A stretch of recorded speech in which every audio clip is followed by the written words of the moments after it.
माझ्या एका फ्रेंडचा फोन आला आणि बोलली, अगं तू ऐकलं का त्या स्मृती मंदानाचं लग्न मोडलं? काय झालं माहिती आहे का तुला? काही अपडेट कळली का?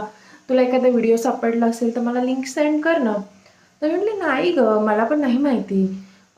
पण मग म्हटलं, मग तू एवढं का त्याचा विचार करते हो? असेल त्यांचं काही पर्सनल तर आपल्याला काय करायचं आहे ना.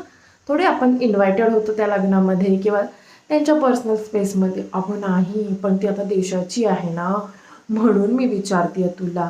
बरं, मी म्हटलं जाऊ दे, ते सगळं सोड. तू गेलतीस का हिमोग्लोबिनचा तुझा रिपोर्ट करायला? तुझे हेअर खूप गळतात आहे तर. ती बोलली नाही गं, वेळच नाही. अगं कसा भेटेल तुला वेळ? कारण तुम्ही सोशल मीडियामध्ये जे सेलिब्रिटी आहेत त्यांच्या लाईफमध्ये इतके इन्व्हॉल्व झालेले आहात की तुम्हाला कसा वेळ भेटेल तुम्हाला स्वतःच्या लाईफकडे बघण्यासाठी. त्याच्यामुळे तुमच्या प्रत्येक सोशल मीडिया ॲपवरती टायमर दिलेलं असतं. ते टायमर सेट करा, 5 मिनटं, 10 मिनटं, आणि सोशल मीडियापासून जास्तीत जास्त लांब राहण्याचा प्रयत्न करा.